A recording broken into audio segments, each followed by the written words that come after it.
পাশের বাড়ির বৌদির জামাই বোকা। একদিন বৌদি আমায় ডেকে নিয়ে বলল, তোর দুলাভাই একটা বোকা, আমার কষ্ট অভাব দূর করতে পারে না। আমি বৌদির কথা শুনে অবাক হয়ে যাই।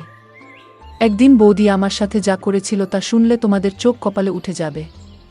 আমি তখন ছোট, ক্লাস 7-এ পড়ি। আমাদের পাড়ায় প্রতিদিন রাতে গানের আসর জমত। গ্রামে আমাদের আড্ডা গুরু নীরব ভাই। স্কুল না থাকলে সারাদিন তার ঘরে বসে থাকি আর মোবাইলে গান শুনি। আমাদের এলাকার রাজু ভাইয়ের বউ একটু অন্যরকম। গ্রামের ছনের ঘর ছিল জঙ্গলের সাথে। সে যদি ওর ভিতরে থাকতো তো আমাদের গায়ে পানি দিয়ে ছিটা মারতে। একদিন এভাবে যাবার সময় ভেতর থেকে পানি ছিটা দিয়ে বলে, জামাই কই যাও, বাড়িতে আসো, পিঠা খেয়ে যাও।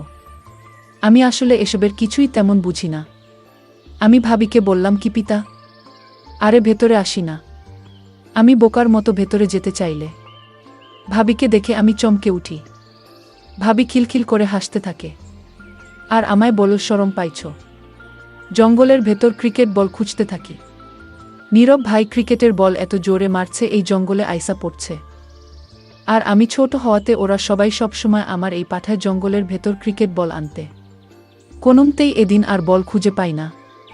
রাজু ভাইয়ের বউ পিছন থেকে আমার উপর পানি ছুড়ে মারে। আমি চমকে উঠি, বলি, একটা ক্রিকেট বল দেখছ? সে বলে, বল আমার ঘরের চালের উপরে এসে পড়ছে, তাই আজ আর বল দিব না।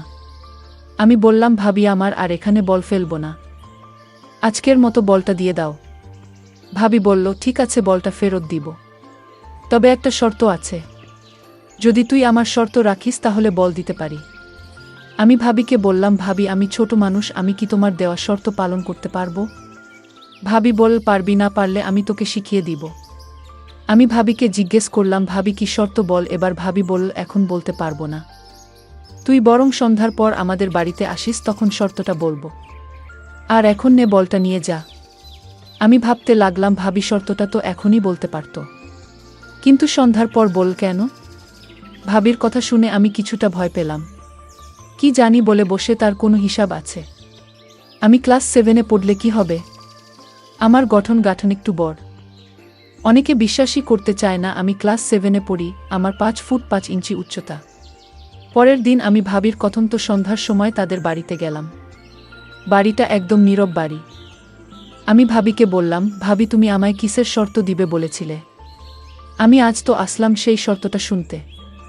ভাবি বলল, এটা কোনো শর্ত না রে, আমার দুঃখের গল্প। আমি যদি আমার গল্পটা তোর সাথে শেয়ার করি তাহলে তুই কি এর সমাধান দিতে পারবি?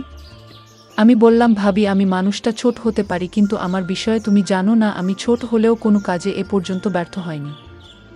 ভাবি তখন খুশি হয়ে বলল, সত্যি বলছিস তুই? আমি জানতাম তুই মাত্র 7-এ পড়িস, কি বুঝবি তুই? ভাবি, তুমি তোমার কষ্টের গল্পটা বল, আমি শুনতে চাই। আর যদি আমি গল্পটা শুনে তোমার সমস্যার সমাধান করে দিতে পারি তাহলে আমি জানি তুমি আমায় কোনোদিন ভুলতে পারবা না। এতটুকু বাচ্চা ছেলের সাহস দেখে আমি অবাক হয়ে গেলাম। এই বাচ্চা ছেলে আমাকে যেভাবে উৎসাহিত করেছে, আমি তার কথা শুনে অনেক খুশি হলাম। আর মনে মনে ভাবলাম, আমি ওকে দিয়েই সব দূর করব, ওকে দিয়ে আমার সমস্যার সমাধান করিয়ে নিব।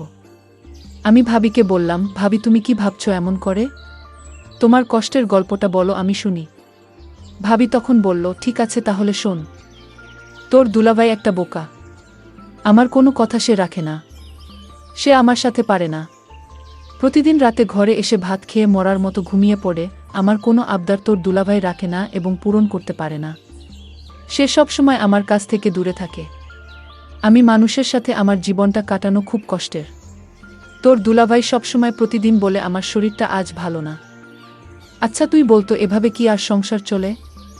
এই সংসারে আমি চলে যেতে চাই, কিন্তু আমার মা বাবা তো অসহায়, আমি তাদের কষ্ট দিতে চাই না। আমার বাবা যখন আমায় ফোন করে জিজ্ঞেস করে, কেমন আছিস মা, আমি তখন বুক ভরা কষ্ট নিয়ে বলি, ভালো আছি বাবা, কিন্তু আমার তো মনের ভিতর শান্তি নাই। আমি তো একটু সুখের ছোঁয়া পাই না এই সংসার থেকে। আর তাই আমার মা বাবাকে মিথ্যা সান্ত্বনা দেই যে আমি ভালো আছি। আচ্ছা তুই বলতো, একটা সংসারে মেয়েরা কি চায়? এই সংসারে আমি বেঁচে থেকেও যেন মরে আছি। তোর দুলাভাইরে কত করে বললাম কবিরাজ দেখাও, সে আমার কোনো কথাই কানে নেয় না। সে তার নিজের ইচ্ছামতো চলাফেরা করে, আমার ভালো মন্দ কোনো খোঁজখবর রাখে না। ভাবির কথা আমি খুব মনোযোগ সহকারে শুনছিলাম। ভাবির কথাগুলো শুনে আমি বুঝতে পারলাম ভাবি কিসের অভাব বোধ করছে। ভাবি আমাকে আরও বলল, তোর দুলাভাই সারাদিন বোকার মতো ঘোরাফেরা করে। অনেকদিন যাবত আমি ভালো খাবার খেতে পারছি না। ভাবির এই কথাটা শুনে আমার খুব কষ্ট হলো। ভাবি দেখতে অনেক সুন্দরী, এরকম বোকা একটা জামাই ভাবির কপালে জুটল। যাই হোক, আমি ভাবির সমস্ত কথা শুনে বুঝতে পারলাম ভাবি এই সংসারে সুখে নেই, বরং সুখের অভিনয় করে যাচ্ছে তার মা বাবাকে খুশি করার জন্য। আমি ভাবিকে বললাম, ভাবি তুমি কোনো চিন্তা করো না, আমি তোমার সকল সমস্যার সমাধান করে ফেলব, তুমি আমার প্রতি আস্থা রাখো। ভাবি আমার কথা শুনে বলল, তুই ছোট মানুষ, তুই কি বুঝবি আমার কষ্ট? তাও তোকে বললাম কারণ আমি এমন কপাল নিয়ে জন্ম নিলাম, আমার কষ্টের কথা কাউকে বলতে পারিনি, আজ তোকে বললাম। আমি বললাম, ভাবি তুমি যখন আমার কাছে তোমার কষ্টের কথা বলেছ, আমি পারি আর না পারি চেষ্টা তো করে দেখতে পারি। ভাবি খুশি হয়ে বলল, তোর আর কিছু করা লাগবে না, তোর মুখের কথা শুনেই আমার মনটা শান্ত হয়ে গেল। আমিও ভাবির কথা শুনে আমি ভাবিকে বললাম, ভাবি তুমি কোনো চিন্তা করো না, আমি তোমার সুখের ব্যবস্থা করছি, তুমি শুধু আমার কথা রেখো, যখন যা বলব তখন তোমার তাই করতে হবে। আমি ভাবিকে বললাম, ভাবি তুমি একটু অপেক্ষা করো, আমি আমার বাড়ি থেকে আসছি। আমি তাড়াতাড়ি বাড়িতে এসে আমার বাবার পকেট থেকে কিছু টাকা নিয়ে বাজারে গেলাম। আমি মনে মনে চিন্তা করলাম, ভাবিকে আজ আমি দেখিয়ে ছাড়ব আমাকে বলে আমি বাচ্চা মানুষ। হায় রে ভাবি, তুমি আমার সম্পর্কে জানো না, তুমি আজই বুঝতে পারবে আমি বাচ্চা নাকি কিশোর। আমি বাবার পকেট থেকে টাকা নিয়ে বাজারে গেলাম। বাজারে গিয়ে 1 কেজি গরুর মাংস কিনলাম। আলু, পেঁয়াজ, রসুন, ভাবির জন্য সাবান, ফেস ওয়াশ, মুখের ক্রিম, হাতের ছুরি ইত্যাদি কিনে ভাবির বাসায় নিয়ে গেলাম। ভাবি আমার হাতে বাজার দেখে অবাক হয়ে গেলাম। আমি ভাবিকে বললাম, ভাবি চিন্তা করো না, তুমি এখানে বসো, দেখো তোমার জন্য কত কি এনেছি। আমি ভাবিকে যখন সকল সামগ্রী দেখালাম, ভাবি তখন বলল, তুই বাচ্চা মানুষ, এত টাকা কোথায় পেলি? আমি বললাম, ভাবি আমি এই টাকা জমিয়ে রেখেছিলাম, আমার কাছে আরও অনেক টাকা আছে ভাবি। ভাবি তখন বলল, এসব আমি নিতে পারবো না, তোর দুলাভাই জানলে আমি কি জবাব দিব একবার ভেবে দেখেছিস? ভাবিক বললাম, তুমি বলবে বাবার একটা গরু ছিল, সেটা বিক্রি করে কিছু টাকা আমাকে খরচ করার জন্য দিল, তোর মাথায় তো দারুণ বুদ্ধি, কিন্তু আমার জন্য তুই এত কিছু করবে কেন? আমি তোর কি হই? আরে ভাবি, একটা গান আছে না, মানুষ মানুষের জন্য, আমিও মানুষ, তুমিও মানুষ, শুধু এইটুকু জেনে রাখো। আর তাছাড়া আমার তো আর বড় ভাই নেই, আমার কোনো ভাবিও নেই। যদি আজ আমার একটা ভাবি থাকতো আর সেই ভাবি যদি তোমার মতো কষ্টে থাকতো, তাহলে আমি কি তাকে ফেলে দিতাম? আমি তাকে হেল্পও করতাম না। ভাবি তখন বলল, আসলে সত্যি তোর অনেক মেধা আছে, তুই ছোট হলে কি হবে, তোকে আল্লাহ অনেক জ্ঞান বুদ্ধি দিয়েছে, তুই ভবিষ্যতে অনেক বড় হবি। আমি ভাবিকে বললাম, ভাবি এবার কথা বাদ দিয়ে রান্না করো, আজ তুমি গরুর মাংস দিয়ে ভাত খাবে, আমিও তোমার সাথে খাবো, অনেক ভালো লাগবে। বলতেই ভুলে গিয়েছিলাম যাকে আমি বাচ্চা বলে ডাকি, তার নাম সজীব, তার মা বাবা। ভালো লাগবে বলতেই ভুলে গিয়েছিলাম যাকে আমি বাচ্চা বলে ডাকি, তার নাম সজীব, তার মা বাবা আছে, তাদের একটা মাত্র সন্তান, সে হচ্ছে সজীব। আর একমাত্র সন্তান বলে সজীবকে তার বাবা মা অনেক স্নেহ করে, যখন যা চায় তাই দেয়। আমি সজীবকে বললাম, সজীব তুই বস, আমি রান্না করি। সজীব তখন বল, ভাবি আমি তোমার সাথে রান্নায় হেল্প করি। আমি বললাম, ঠিক আছে কর। আমি আর সজীব মিলে রান্না শেষ করে ঘরে নিয়ে যখন খেতে বসব, ঠিক তখনই আমার বোকা জামাই বাড়িতে হাজির। সজীব আমার স্বামীকে ভয় পেয়ে সে কাঠের তলে লুকিয়ে পড়ল। আমার হাবলা স্বামী আমায় জিজ্ঞেস করল, কিরে সোনিয়া, আজ ঘরে মাংসের ঘ্রাণ পাচ্ছি কেন, মাংসের ঘ্রাণ কোথায় থেকে আসছে? আমি তখন আমার বোকা স্বামীকে বললাম, আমার বাবা এসেছিল আজ দুপুরে, আমার জন্য অনেক কিছু নিয়ে আসছে, তুমি তো আমার ভরণ পোষণ করতে পারো না, আর তাই বাবা আমার জন্য হাতের ছুরি, মুখের ক্রিম, ফেস ওয়াশ, ব্যাগভর্তি বাজার নিয়ে আসছিল। আমার স্বামী এই কথা শুনে বলল, আমার সুর আব্বার এত দর্দ হয়েছে আমাদের প্রতি, হঠাৎ এই দর্দ কেন? যাই হোক, অনেকদিন পর ঘরে মাংস রান্না হলো, দাও পেট ভরে ভাত খাই। আমি মনে মনে বললাম, শুধু খেতেই জানো, ঠিকমতো দিতে জানো না। এইদিকে সজীব কাঠের নিচে শুয়ে ঘুমিয়ে পড়ল। আমি আমার স্বামীর জন্য ভাত আর মাংস নিয়ে তার কাছে গেলাম, তাকে খেতে দিলাম। সে শুধু মন ভরে ভাত খাচ্ছে আর একটাবার জিজ্ঞেস করলো না তুমি খাবে না আমার সাথে, তুমিও খাও না। সে তো এই কথাটা বলতে পারত, কিন্তু তার মাথায় এতখানি বুদ্ধিও নেই, শুধু নিজের বুঝটাই বুঝে আমার কষ্টটা একবারও জানতে চায়নি। যাই হোক, সে খেয়ে ধেয়ে বিছানায় শুয়ে নাক ডেকে ঘুমাচ্ছিল। আমি তখন কাঠের নিচে সজীবকে বললাম, সজীব আর সজীব, তোর দুলাভাই ঘুমিয়ে গেছে। দেখি সজীব ঘুমিয়ে পড়েছে। আমি তাকে হুঁশ করার জন্য একটু পানি ছিটা দিলাম, তখন সে লাফ দিয়ে উঠে পড়ে। আমি তাড়াতাড়ি কাঠের তল থেকে বের হয়ে বাহিরে চলে আসলাম।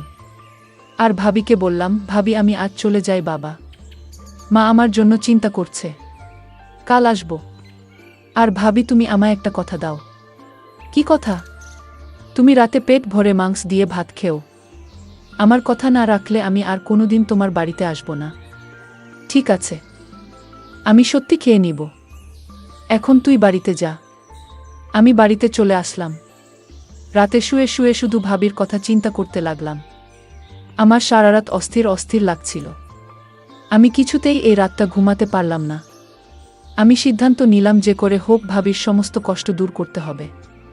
আর দুলাভাই যা পারে না তা আমি করে দেখাবো। ভাবির কোনো সন্তান নাই। বিয়ে হয়েছে 5 বছর হয়েছে, তাও তাদের কোনো সন্তান হয়নি। আমি সিদ্ধান্ত নিলাম ভাবিকে এই নরকে আর রাখব না। আমি তাকে সমস্ত সমস্যার সমাধান করব। পরের দিন দুলাভাই গঞ্জে চলে গেল। আজ মনে হয় রাতে ফিরতে পারবে না। ফিরতে ফিরতে কাল সকাল নাগাদ হবে। আমি তাড়াতাড়ি ভাবির বাড়িতে গেলাম। গিয়ে দেখি ভাবি শুয়ে আছে। আমি ভাবিকে ডাক দিলাম, ভাবি এই অবেলা শুয়ে আছো কেন? শরীর খারাপ নাকি? ভাবি বলল, আমার কোমরটায় প্রচুর ব্যথা হচ্ছে। আমার স্বামী এ পর্যন্ত আমায় কোনো ওষুধ কিনে দেন নাই। আমি ভাবিকে বললাম, ভাবি আমি তোমার জন্য ব্যথার ওষুধ নিয়ে আসি। ভাবি বলল, না লাগবে না। আমি ভাবিকে বললাম, ভাবি ট্যাবলেট না খেলে তো ব্যথা সারবে না ভাবি। সজীব ভাই আমার, আজ আমি অসহায়। আমার পাশে কেউ নেই। আজকের কোমর ব্যথায় মনে হয় আমি মরে যাব। এই জন্যই তো বললাম ঔষধ নিয়ে আসি। ভাবি বলল, ঔষধ লাগবে না, তুই কোমরটা একটু মালিশ করে দে, তাহলেই ব্যথাটা কমে যাবে। আমি ভাবির এমন কথা শুনে আমার কেমন জানি লাগছিল। আমি বললাম, ভাবি আমি পারবো না মালিশ করতে, আমি বরং ডাক্তার নিয়ে আসি। ভাবি তখন আমায় বলল, আরে বোকা ছেলে, এই ব্যথা মালিশ ছাড়া কমবে না। তুই অয়তা ডাক্তার নিয়ে শুধু খরচ বাড়াবি। তুই একটু মালিশ করে দিলেই ব্যথাটা কমে যাবে। আমি ভাবির ব্যথার কষ্ট দেখে আমি মালিশ করে দিলাম। 5 মিনিট পর ভাবি ব্যথা কমে যাওয়ায় ঘুমিয়ে গেল। আর আমার মনের আশা করে নিলাম। আর ভাবিও এটাই চেয়েছিল। আমি ছোট হলেও তা বুঝতে পারি। আমি যেদিন বল আনতে গিয়েছিলাম সেই দিনই বুঝতে এতদিন থাকা ছিলাম। ভাবি আমাকে দেখে বলল, সজীব তুই কেমন আছিস? ভালো ভাবি, তুমি কেমন আছো ভাবি?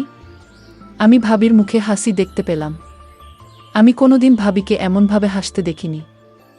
ভাবি আমাকে ঘর থেকে একটা মিষ্টি নিয়ে এসে বলল, নে মিষ্টি খা। আমি বললাম, ভাবি এটা কিসের মিষ্টি? ভাবি বলল, আমি মা হতে চলেছি। আমার আর কিছু বুঝতে বাকি রইল না। বন্ধুরা, আজকে গল্পটি কেমন লাগলো তা অবশ্যই কমেন্ট করে জানাবেন। আর এরকম নতুন নতুন গল্প পেতে আমাদের চ্যানেলটিকে সাবস্ক্রাইব করে পাশে থাকবেন। ধন্যবাদ।